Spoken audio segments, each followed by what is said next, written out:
మన ప్రభు అయిన యేసు క్రీస్తు కృపను బట్టి మరలా ఈ విధంగా మరి దేవుని యొక్క సన్నిధికి కూడి వచ్చిన మీ అందరికీ ప్రభు అయిన యేసు క్రీస్తు నామములో వందనాలు.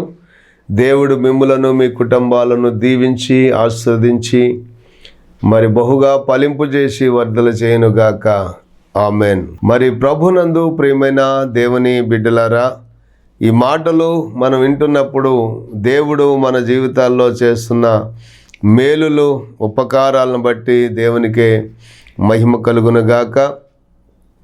మరి ఒకప్పుడు యేసుక్రీస్తు ప్రభువారు మరి యెరూషలేముకు ఆయన బయలుదేరి వెళుతున్నప్పుడు ఆయన యెరూషలేముకు వెళ్ళి మరి ఆయన యొక్క కార్యక్రమము మరి అక్కడ జరిగించడానికి ఆయన సిద్ధపడినప్పుడు మరి యేసు ప్రభు యెరూషలేము జయప్రవేశం చేయటానికి ముందుగా మరి ఆయన వెళ్ళవలసినటువంటి ప్రదేశమునకు వెళుతున్నప్పుడు ఆయన తన శిష్యులను చూసి ఆ శిష్యులలో ఇద్దరిని మరి బెత్బగే అనేటువంటి గ్రామానికి వెళ్ళండి, అక్కడ మరి మీరు వెళ్ళగానే కట్టబడి ఉన్న ఒక గాడిద పిల్ల కనపడుతుంది అన్నారు. మత్తయి సువార్త 21వ అధ్యాయము, మత్తయి సువార్త 21వ అధ్యాయము మరి 2 వచనం దగ్గర నుంచి మనం చదివితే, మీ ఎదుటనున్న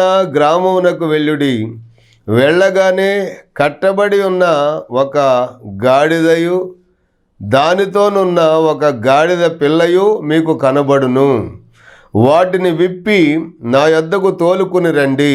ఎవడైనను మీతో ఏమైనను అనిన ఎడల అవి ప్రభువుకి కావలసి ఉన్నవని చెప్పవలెను. వెంటనే అతడు వాటిని తోలిపెట్టునని చెప్పి వారిని పంపెను. చూడండి, ఇక్కడ మనం గమనిస్తున్నట్లయితే యేసుక్రీస్తు ప్రభు తన శిష్యులను పంపిస్తూ ఆయన చెప్తున్నటువంటి మాట ఏంటంటే, మీ ఎదుటనున్నటువంటి ఆ గ్రామానికి వెళ్ళండి. మీ ఎదుట ఉన్నటువంటి ఆ గ్రామానికి వెళ్ళగానే కట్టబడి ఉన్నటువంటి ఒక గాడిద పిల్లయు మీకు కనపడును, వాటిని విప్పి నా యొద్దకు తోలుకొని రండి అని ప్రభు చెప్పారు. ఎవరైనాను మీతో ఏమైనాను అడిగి ఎందుకు ఇప్పుచున్నారని చెప్పి కనుక వాళ్ళకంటే ఇవి ప్రభువుకి కావలసి ఉన్నవని చెప్పండి. వెంటనే అతడు వాటిని తోలిపెట్టునని చెప్పి వారిని పంపించెను. దేవునికి స్తోత్రం. చూడండి, ప్రభునందు ప్రియమైన దేవుని బిడ్డలారా, ఈనాడు కట్టబడి ఉన్నటువంటి గాడిదను విప్పి నా యొద్దకు తోలుకుని రండి అని ప్రభు చెప్తున్నారు. అంటే అది ఎందుకు అంటే అది ప్రభువుకి కావలసి ఉంది, అది యేసయ్యకు కావలసి ఉందని చెప్పండి. యేసుక్రీస్తు ప్రభువు యెరూషలేము జయప్రవేశం చేయడానికి గాడిద మీద ఆయన మరి బయలుదేరి వెళుతున్నాడంటే గల కారణం ఏంటంటే, మరి ఆయన ఎంతో సాత్వికుడని, దీన మనసు గలవాడని, ఆయన అహంభావి కాకుండా మరి అహంకారంతో కాకుండా తన పట్టణములోనికి ఆయన ప్రవేశించేటప్పుడు, ఆ జయ ప్రవేశము జరుగుతున్నప్పుడు ఆయన సాత్వికుడుగా బయలుదేరి వెళ్ళాడు అని చెప్పి 5వ వచనంలో మనం చూసాం. అక్కడ మనం చూస్తే, ఇదిగో నీ రాజు సాత్వికుడై గాడిదను భారావాహక పశువు పిల్లైన చిన్న గాడిదను ఎక్కి నీ యొద్దకు వచ్చుచున్నాడు అని సియోను కుమారుతో చెప్పండి అని రాయబడి ఉంది. ప్రియమైనటువంటి దేవుని బిడ్డలారా, గమనించినట్లయితే ఇక్కడ యేసుక్రీస్తు ప్రభుల వారు ఆయన యెరూషలేము జయప్రవేశం చేస్తూ ఉన్నప్పుడు కట్టబడి ఉన్నటువంటి గాడిదను ఇప్పినట్లుగా మనం చూస్తున్నాం, ఇప్పమన్నట్లుగా మనం చూస్తున్నాం. మరి అదే విధంగా మనం చూస్తే ఈనాడు చాలామంది చాలా రకరకాలైనటువంటి కట్ల చేత కట్టబడి ఉన్నటువంటి పరిస్థితులు మనం చూస్తూ ఉన్నాం.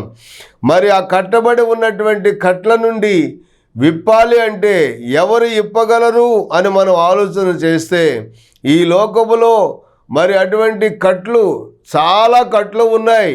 మంత్ర కట్లు ఉన్నాయి, శాతబడి కట్లు ఉన్నాయి, దురాత్మ కట్లు ఉన్నాయి. అటువంటి కట్ల నుండి మరి మనసులను విప్పి విడిపించి తీసుకుని రాగలిగినటువంటి శక్తి యేసు క్రీస్తు ప్రభువుకి, ఆయన సేవకులకు, ఆయన సంఘానికి మాత్రమే ఉన్నది అని ఇక్కడ మనం గమనించాలి. చూడండి, ఒకసారి అపోస్తలుల కార్యము 8వ అధ్యాయము 17వ వచనం మనం చదివితే అక్కడ మనం చూసినప్పుడు, అప్పుడు పేతురును యోహాను వారి మీద చేతులుంచగా వారు పరిశుద్ధాత్మను పొందిరి. అపోస్తలులు చేతులుంచడం వలన పరిశుద్ధాత్మ అనుగ్రహింపబడినని సీమోను, అక్కడ గారడీ సీమోను అనేటువంటి వాడు చూసి వారి ఎదుట ద్రవ్యము పెట్టి, నేను ఎవరి మీద చేతులుంచుదునో వాడు పరిశుద్ధాత్మను పొందునట్లు ఈ అధికారము నాకు ఇయ్యుడని వారిని అడిగాడు. ఎవరిని? పేతురుని, యోహానుని అడుగుతున్నాడు. పేతురు యోహానుల ద్వారా ఎన్నో అద్భుతాలు జరిగినాయి. మరి పుట్టి కుంటివాడైనటువంటి ఒక వ్యక్తిని, మరి చిన్నప్పటి నుంచి కూడా పుట్టినది మొదలుకొని కుంటివాడైనటువంటి ఒక వ్యక్తిని శృంగారం అనేటువంటి దేవాలయం దగ్గర తీసుకుని వచ్చి ఆ మెట్ల దగ్గర కూర్చొని ఆ వ్యక్తి మరి అడుక్కుంటూ ఉండేవాడు, వెళ్ళేవాళ్ళని వచ్చేవాళ్ళని. వాళ్ళు చూసినప్పుడు యేసుక్రీస్తు ప్రభు యొక్క శిష్యులు పేతురు యోహాన్లు శృంగారం అనే దేవాలయంలోనికి వెళుతూ ఉన్నప్పుడు మరి అక్కడ మనం చూస్తున్నట్లయితే వారి వైపు అలాగే చూస్తుంటే పేతురు అన్నాడు, మా తట్టు తేరి చూడుము అన్నాడు. మరి వారి దగ్గర ఏమైనా దొరుకునని ఆశతో ఎదురు చూశాడు. ఆ పుట్టినది మొదలుకొని కుంటివాడైన భిక్షకుడు ఏమైనా దొరుకునని ఎదురు చూస్తూ ఉంటే అప్పుడు వారన్నారు, వెండి బంగారాలు మా యొద్ద లేవు గాని మాకు కలిగినదే నీకు ఇచ్చుచున్నాము, దేవునికి స్తోత్రం. వెండి బంగారాలు మా దగ్గర లేవు గాని మాకు కలిగినదే నీకు ఇచ్చుచున్నాము అని చెప్పి నజరేయుడైన యేసు క్రీస్తు నామమున లేచి నడువమని చెప్పి ఆ కుడిచే పట్టుకొని పైకి లేవనెత్తగానే వెంటనే లేచి నిలిచి చీలమండలు కాళ్ళు బలం పొందుకుని దిగ్గున లేచి నిలిచి నడిచి గంతులు వేసుకుంటూ మరి యేసు ప్రభుని స్తుతించుకుంటూ దేవాలయములోనికి వారితో కూడా వెళ్ళాడు అని చెప్పి చూస్తున్నాం. దేవునికి మహిమ కలుగునుగాక. పుట్టినది మొదలుకొని సాతాను చేత కట్టబడినటువంటి కట్ల చేత ఏమాత్రము కూడా నడవలేని స్థితిలో ఉన్నటువంటి ఆ వ్యక్తిని యేసు క్రీస్తు ప్రభు యొక్క శిష్యులు పేతురు, యోహాను మరి యేసు నామమున వాడిని స్వస్థపరిచి వాడు కట్ల నుంచి, వాడు బంధించబడిన స్థితిలో నుంచి విడిపించి దేవాలయములోనికి వాడిని నడిపించారు. ప్రియమైన దేవుని బిడ్డలారు, ఇక్కడ గమనించారా? చాలామంది వచ్చారు, ఎంతోమంది, రోజుకు 100 మంది ఆ దేవాలయంలోకి వస్తున్నారు వెళ్తున్నారు. వాడు వచ్చేవాళ్ళ వైపు, వెళ్ళేవాళ్ళ వైపు, వాళ్ళ కాళ్ళ వైపు చూస్తున్నారు. కానీ వాళ్ళలాగా నేను ఎప్పుడు నడుస్తానా, వాళ్ళలాగా నాకు ఎప్పటికైనా నడిచే అవకాశం వస్తుందా అని ఎంతో దీనత్వంతో ఎదురు చూస్తూ ఉన్నాడు ఆ వ్యక్తి. నిరీక్షణతో కనిపెడుతూ ఉన్నాడు ఆ వ్యక్తి. ప్రియమైన దేవుని బిడ్డలారా, ఈ రోజున నీ జీవితంలో కూడా ఎంతో కాలం నుంచి కార్యము జరగక ఆ విధంగానే ఆగిపోయి ఉండి నువ్వు అనుకున్నది జరగటం లేదని ఎంతో కాలం నుంచి నిరాశలో ఉన్నావేమో. ఈ వర్తమానం వింటూ ఉండగా ప్రభు నీ జీవితంలో అద్భుతం చేయునుగాక. స్టక్ అయిపోయినటువంటి, కదలలేనటువంటి పరిస్థితులు, అనుకూలం లేక అన్ని ప్రతికూలంగానే ఉండి ఏమీ చేయలేని నిస్సహాయ స్థితిలో ఎవరో వస్తారు, ఏదో చేస్తారని ఎదురు చూస్తూ ఎంతో కృంగిపోయి ఉండొచ్చు ఇంతకాలం.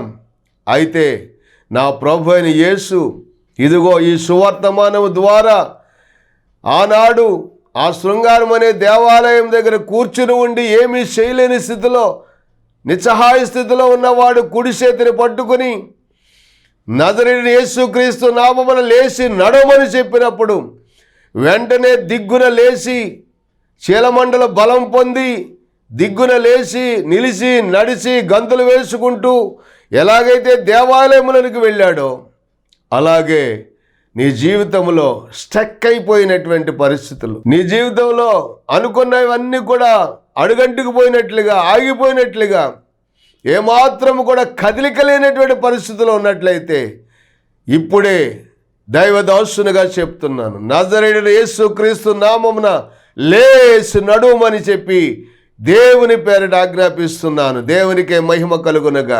నజరేయుడైన యేసుక్రీస్తు నామమున ఆగిపోయిన నీ కార్యాలు ఇప్పుడే వెనువెంటనే తిరిగి మరలా పునఃప్రారంభం జరుగునుగా. ఆగిపోయిన నీ జీవితంలో నీ వ్యాపారము లేకపోతే నీ ఉద్యోగము ఏదైతే బ్రేక్ అయిపోయిందో యేసు నామములో తిరిగి మరలా నీవు మరలా పుంజుకొందువుగాక. యేసు నామములో నీకు మరలా ఉజ్జీవము కలుగునుగాక. యేసు నామములో నీకు మరలా ఉద్యోగం వచ్చునుగాక. యేసు నామములో నీ వ్యాపారము అభివృద్ధి కలుగునుగాక. యేసు నామములో విడిపోయిన భార్యాభర్తలు మరలా ఏకమవుదురుగాక. యేసు నామములో నీ కుటుంబం కట్టబడునుగాక. యేసు నామములో నీ పొలము నీకు వచ్చునుగాక. యేసు నామములో నీ గృహము నీకు వచ్చునుగాక. యేసు నామములో నీ ఆస్తి నీకు వచ్చునుగాక. యేసు నామములో నీ కుటుంబంలో అభివృద్ధి కలుగునుగాక. యేసు నామములో గొప్ప కార్యాలు నీ జీవితంలో జరుగునుగాక.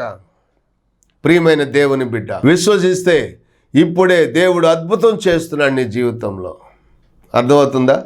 కట్టబడి ఉన్నటువంటి ఆ గాడిదను ఇప్పుకురమ్మని పంపించిన యేసుక్రీస్తు ప్రభువే కట్టబడి ఉన్నటువంటి ఈ శృంగారమైన దేవాలయం దగ్గర పుట్టినది మొదలుకొని కుంటివాడిగా పడి ఉన్నటువంటి ఆ వ్యక్తిని బాగు చేసి ఆ ఇద్దరు శిష్యులు ఇదిగో దేవాలయంలోనికి ప్రభువుని ఆరాధించడానికి తీసుకుని వెళ్ళినట్లుగా నీ జీవితాన్ని కూడా పడి ఉన్న నీ స్థితిని ఉన్న స్థితిలోంచి ఉన్నతమైన స్థానంలోనికి నడిపించడానికి లేవనెత్తడానికి ప్రభు సమర్థుడై ఉన్నాడు. విశ్వసించు.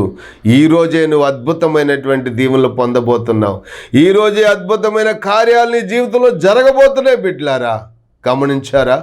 ఆ పుట్టినది మొదలుకొని కుంటివాడైన వ్యక్తిని ఎలాగైతే విడిపించారో అలాగే మరి అనేక మందిని విడిపించడానికి తన శిష్యులు బయలుదేరి వెళ్ళినప్పుడు ఇక్కడ మరి ఆ యొక్క ప్రదేశంలో సమరయ ప్రాంతంలో పేతురు యోహానులు మరి అనేక మందిని ప్రార్థన చేసి పరిశుద్ధాత్మను పొందేటట్లుగా చేస్తున్నప్పుడు అక్కడ సిమోను, గారడీ సిమోన్ అనేటువంటి వాడు ఒకడు ఉన్నాడు. వాడు వచ్చి అంటాడు, పేతురు యోహానుల ముందు ద్రవ్యం పెట్టి ధనం పెట్టి మీరు ఎలాగైతే ప్రార్థన చేస్తున్నారో, ప్రార్థన చేసినప్పుడు అనేకులు ఎలాగైతే పరిశుద్ధాత్మను పొందుతున్నారో ఆ వరమును నాకు ఇవ్వండి అని చెప్పి మరి పేతురు యోహానుల్ని అడుగుతూ వచ్చాడు గారడీ సిమోను. అయితే ఇప్పుడు పేతురు ఏమన్నాడంటే 21వ వచనం, నీ హృదయము దేవుని ఎదుట సరి అయినది కాదు. నీ హృదయము దేవుని ఎదుట సరైనది కాదు గనుక ఈ కార్యమందు నీకు పాలు పంపులు లేవు.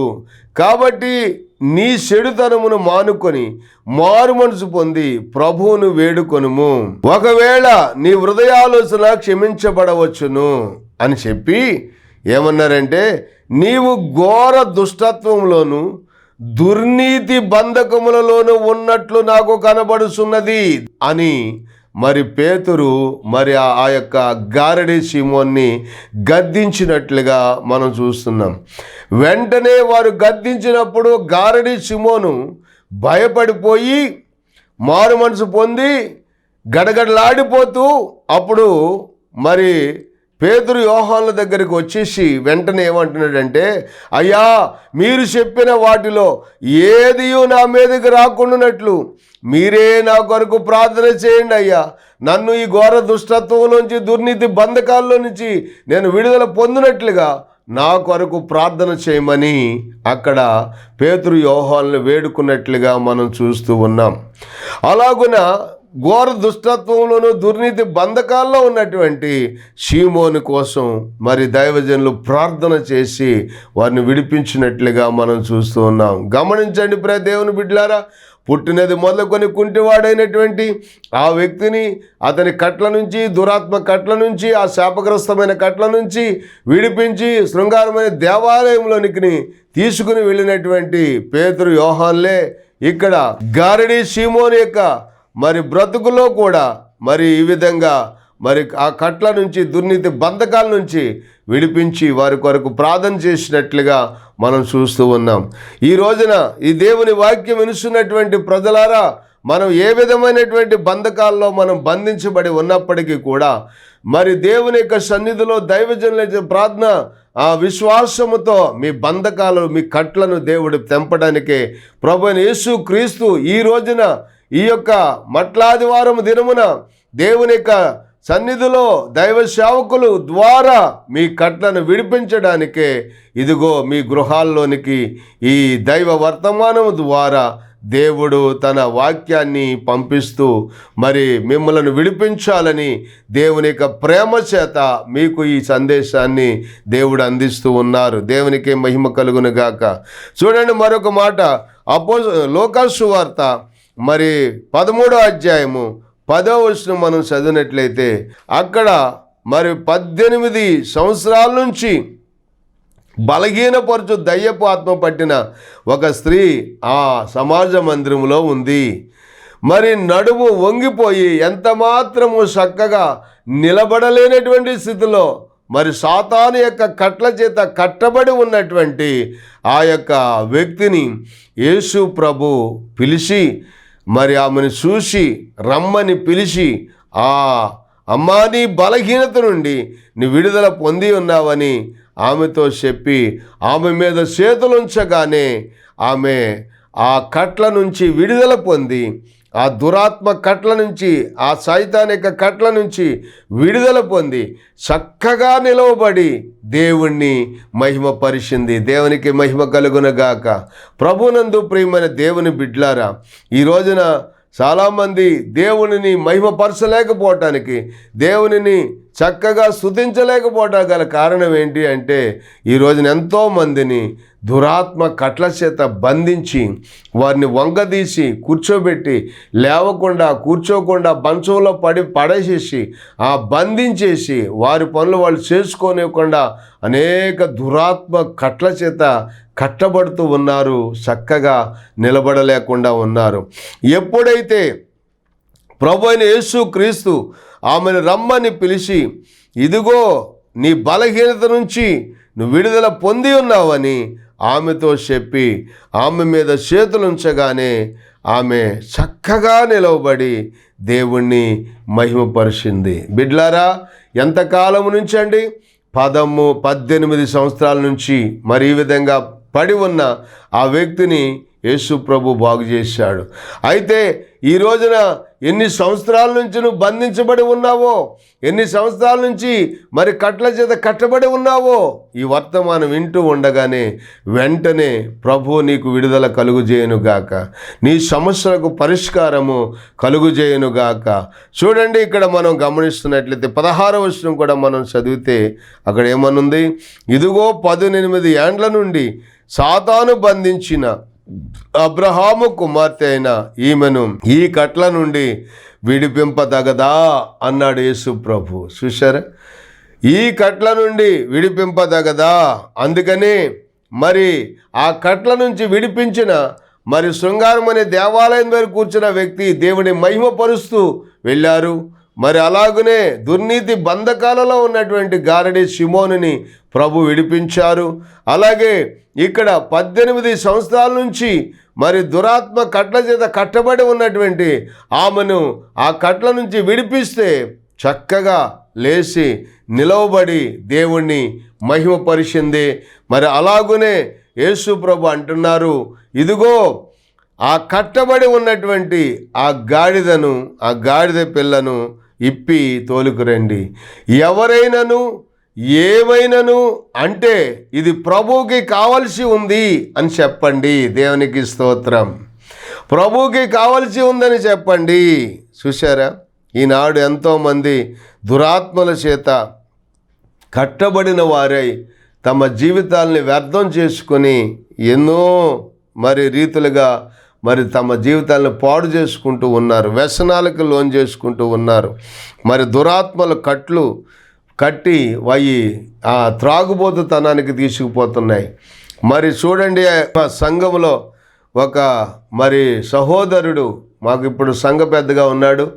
ఆయన ఒకప్పుడు త్రాగుబోతుగా వ్యసనపరుడుగా ఉండి ఎంత దారుణమైనటువంటి త్రాగుబోతు అంటే మరి ఎవరైనా 10 రూపాయలు ఇస్తే ఆ 10 రూపాయలు పట్టుకెళ్ళి సారా కొట్టుకి ఆ 10 రూపాయలకి ఎంత వస్తే అంత పోయమని చెప్పి ఆ బ్రాందీ షాప్లో అడిగి మరి ఆ ఇచ్చినటువంటి సారా త్రాగి తన జీవితాన్ని పాడు చేసుకుని నాశనం చేసుకుంటూ ఉండేవాడు.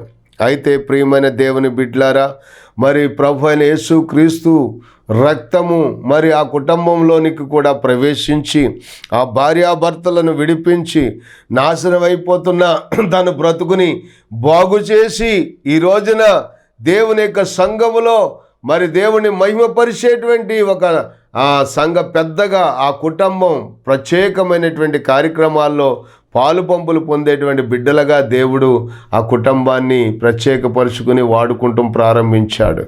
చూశారా, మరి దురాత్మల చేత కట్టబడినటువంటి మనుషులు తమ జీవితాలలో ఏ విధంగా కూడా నెమ్మది లేకుండా, బ్రతుకుల్లో శాంతి లేకుండా, తమకున్నటువంటి కష్టార్జితం అంతా కూడా వ్యయపరుచుకునేటట్లుగా, వ్యర్థపరుచుకునేటట్లుగా మరి చేస్తూ జీవితాల్ని నాశనం చేస్తూ ఉన్నటువంటి సందర్భంలో యేసు ప్రభు అదుగో కట్టబడినటువంటి గాడిద, ఆ గాడిద పిల్లను విప్పుకుని నా యొద్దకు తోలుకొని రండి, ఎందుకంటే ఇది ప్రభువుకి కావలసి ఉంది.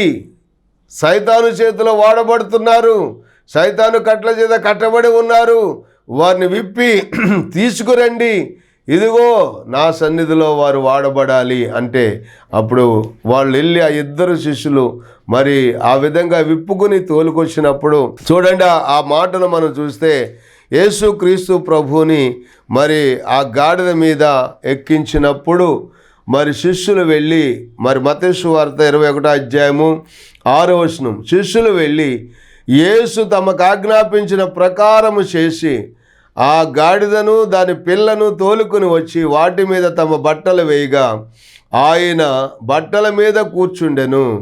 జనసమూహములోను అనేకులు తమ బట్టలు దారి పొడుగునా పరిచిరి, కొందరు చెట్ల కొమ్మలు నరికి దారి పొడుగునా పరిచిరి. జనసమూహములలో ఆయనకు ముందు వెలుచుండిన వారు వెనుక వచ్చుచుండిన వారును, దావీదు కుమారునికి జయము, ప్రభు పేరిట వచ్చువాడు స్తుతింపబడునుగాక, సర్వోన్నతమైన స్థలముల్లో జయము జయము జయము అని కేకలు వేస్తూ వచ్చారు. దేవునికి స్తోత్రం. చూడండి, విలువ లేనటువంటి గాడిద, మరి తృణీకరించబడినటువంటి గాడిద యేసు క్రీస్తు ప్రభువు ఆ గాడిద మీదను యేసు ప్రభుని కూర్చోబెట్టగానే, యేసు ప్రభు ఆ గాడిద మీద కూర్చోగానే గాడిదకు విలువ వచ్చింది. గాడిద కాళ్ళ కింద కొమ్మలు పరిచారు, బట్టలు పరిచారు, మరి ఎంతో గౌరవించారు. అంతేకాదు యేసు క్రీస్తు ప్రభువున గాడిద ఊరేగిస్తూ ఉంటే చుట్టూ ఉన్నవాళ్ళు, ముందున్న వాళ్ళు, వెనుకున్న వాళ్ళు ఏమంటున్నారు చూశారండి? దావీదు కుమారునికి జయము, ప్రభు పేరట వచ్చువాడు స్తుతించబడునుగాక, సర్వోన్నతమైన స్థలములలో జయము, హోసన్నా జయము, హోసన్నా జయము, హోసన్నా జయము అంటూ మరి ఈ విధమైనటువంటి కేకలు వేస్తూ దేవుణ్ణి ఘనపరుస్తూ ప్రభువుని స్తుతిస్తూ వస్తూ వచ్చారు. ప్రభునందు ప్రియమైన దేవుని బిడ్డలారా, ఈ విధంగా మనం గమనిస్తే మనం ఏ బంధకాల్లో కట్టబడి ఉన్నప్పటికీ ఆ కట్ల నుంచి విడిపించగలిగిన శక్తి యేసుక్రీస్తు ప్రభువుకు మాత్రమే ఉంది. అందుకనే ఈ యోహాను సువార్త 11వ అధ్యాయము 43వ వచనం 44వ వచనం మనం చదివినట్లయితే చూడండి, చనిపోయి సమాధిలో పెట్టబడిన లాజరును యేసుక్రీస్తు ప్రభువు పిలిచినప్పుడు సమాధిలో నుంచి సజీవుడిగా బ్రతికి బయటకు వచ్చాడు. దేవునికి మహిమ కలుగునుగాక. లాజరు బయటికి రమ్మని చెప్పి బిగ్గరగా చెప్పినప్పుడు చనిపోయిన వాడు కాళ్ళు చేతులు మరి ప్రేత వస్త్రములతో కట్టబడిన వాడై వెలుపలికి వచ్చెను అనే మాటను మనం చూస్తున్నాం. మరి అతని ముఖమునకు రుమాలు కట్టి ఉండెను. అంతటా యేసు అతని కట్లు విప్పి పోనీయండి అని చెప్పి యేసు ప్రభు చెప్పినప్పుడు మరి చనిపోయిన వాడు ప్రేత వస్త్రాలతో కట్టబడిన వాడై సజీవుడిగా బయటకు వచ్చినప్పటికీ ఆ కట్లు విప్పకపోతే అతడు ఏ విధంగా కూడా మరి ఉపయోగపడేవాడు కాదు. అయితే యేసు ప్రభు అన్నాడు, అతని కట్లు విప్పి పోనీయండి అన్నాడు. అంటే గతంలో ఆయన మరి యేసుక్రీస్తు ప్రభు దగ్గర ఉండకుండా, యేసు ప్రభు దగ్గరికి పరిచర్యకు నిలబడకుండా అతడు బయట తిరుగుతూ ఉండేవాడు. మార్తా మరియమ్మలు ఇంట్లో యేసు ప్రభు వచ్చినప్పుడు, ఆ ఇంట్లో కూటం జరుగుతున్నప్పుడు ఆ ఇంట్లో మనిషి కనపడేవాడు కాదు. కానీ ఇప్పుడు చనిపోయి సమాధిలో పెట్టబడిన తర్వాత, యేసు ప్రభు బ్రతికించిన తర్వాత ఇప్పుడు వాని కట్లు విప్పి పోనీయండి అని యేసు ప్రభు అంటే, ఇప్పుడు కట్లు విప్పిన తర్వాత ఎక్కడికి పోలేదు. కానీ ఇదిగో యోహాను సువార్త 12వ అధ్యాయము మరి 2వ వచనం మనం చదివితే, మార్త అక్కడ ఉన్న వారికి ఉపసారం చేసెను. అక్కడ విందు జరుగుతున్నటువంటి దినాలలో లాజరు ఆయనతో కూడా భోజనమునకు కూర్చున్న వారిలో ఒకడు అని చెప్పి రాయబడి ఉంది. ఇప్పుడు చూసారా, ఎక్కడ కూర్చున్నాడండి? యేసుక్రీస్తు ప్రభువుతో కూర్చున్నాడని చెప్పి రాయబడి ఉంది. అలాగనే లోకంలో సైతాను కట్టిన కట్ల చేత కట్టబడిన వాడు లోకంలో సంచరిస్తూ తిరుగుతూ ఉంటాడు. కానీ యేసుక్రీస్తు ప్రభు చేత ఆ సైతాను కట్ల నుంచి విప్పబడిన వాడు ఇదిగో యేసు ప్రభుని మహిమపరుస్తారు. కట్టబడిన గాడిదను తీసుకుని వచ్చి యేసుక్రీస్తు ప్రభువుని దాని మీద ఎక్కించినప్పుడు మరి ఎలాగైతే ఆ కట్టబడినటువంటి గాడిదకు విలువ వచ్చిందో, అలాగే పాపము చేత శాపము చేత లోకములో కట్టబడినటువంటి మన బ్రతుకులను మన ప్రభు యేసుక్రీస్తు ప్రభుల వారు ఆయన విప్పినప్పుడు, విడిపించినప్పుడు ఆ 18 సంవత్సరాల నుంచి మరి గూనుతో వంగిపోయిన ఆ స్త్రీ ఎలాగైతే చక్కగా నిలబడి దేవుని మహిమపరిచిందో, పుట్టినది మొదలుకొని కుంటివాడైనటువంటి ఆ వ్యక్తి ఆ కట్ల చేత బంధించబడినప్పుడు, అతను విప్పినప్పుడు ఎలాగైతే శీలబండ్ల బలం పొందుకుని దిగ్గున లేచి నిలిచి నడిచి గంతులు వేసుకుంటూ దేవాలయంలోకి వెళ్ళి దేవుని స్తుతించాడో, ఇదిగో ఇక్కడ మనం చూస్తున్నప్పుడు లాజరు ఎలాగైతే యేసు ప్రభు ప్రక్కన కూర్చుని మరి ప్రభుని మహిమపరుస్తూ వచ్చారో, అలాగే నీవు నేను మనమందరము కూడా ప్రభు సన్నిధిలో జీవిస్తూ ఆయన కొరకై మనం బ్రతుకుతూ మనం విప్పబడినటువంటి మరి కట్టబడిన కట్లన్నీ విప్పబడిన వారమై ప్రభు సన్నిధిలో ఆయనను ఊరేగించే వారంగా మనం ఉండాలి. 2 కొరింథీ పత్రిక 2వ అధ్యాయంలో మనం 13వ వచనం మనం చూస్తే, మా ద్వారా 14వ వచనం, మా ద్వారా ప్రతి స్థలమందును క్రీస్తును గూర్చిన జ్ఞానము యొక్క సువాసన కనపరుచుతూ ఆయన యందు మమ్మను ఎల్లప్పుడూ విజయోత్సవంతో ఊరేగించుచున్న దేవునికి స్తోత్రము. రక్షించబడుచున్న వారికి, రక్షించబడి వారి పట్లను, నశించు వారి పట్లను దేవునికి క్రీస్తు సువాసనై ఉన్నాము అని పౌలు భక్తుడు చెప్తున్నాడు. కాబట్టి మా ద్వారా ప్రతి స్థలమందును క్రీస్తును గూర్చిన జ్ఞానం యొక్క సువాసనను కనపరుచు నిమిత్తము ఆయన యందు మమ్మను ఎల్లప్పుడూ విజయోత్సవంతో ఊరేగించుచున్న దేవునికి స్తోత్రం. మనం ఎప్పుడైతే యేసుక్రీస్తు ప్రభుని ప్రకటిస్తూ తిరుగుతామో, ఆయన నామాన్ని ఘనపరుస్తూ ఉంటామో, ప్రభువు మనల్ని బలపరుస్తారు, మరి మనల్ని దీవిస్తారు, మనకున్న సమస్యల నుంచి విడిపిస్తారు. శోధనల నుంచి ఎటువంటి సమస్యలైనా, ఏ కోర్టు కేసులైనా, ఏ అప్పుల భారమైనా వాటన్నిటిలోంచి ప్రభువు మిమ్మల్ని విడిపిస్తారు. దేవుడు మిమ్మల్ని విడిపించి బలపరిచి దీవించి ఆదరించి ఆశీర్వదించును గాక. ఆమెన్. దేవుడు మిమ్మలను దీవించి ఆశీర్వదించును గాక. తండ్రి, ఈ బిడ్డలను దీవించండి. వర్తమానం వినుచుండగా నీ బిడ్డలకున్న సమస్యలు, వారికున్న కట్ల నుంచి విడిపించి నాయన జయోత్సవంతో నీ సన్నిధిలో నీ ప్రక్కన కూర్చున్న లాజరు వలె నీ ప్రక్కన కూర్చొని నీ సన్నిధిలో నీకు మహిమార్థంగా వాడుకొని మహిమ పొందమని యేసు నామములో ప్రార్థిస్తున్నాం పరమ తండ్రి. ఆమెన్. దేవునికి స్తోత్రాలు, మీకు వందనాలు.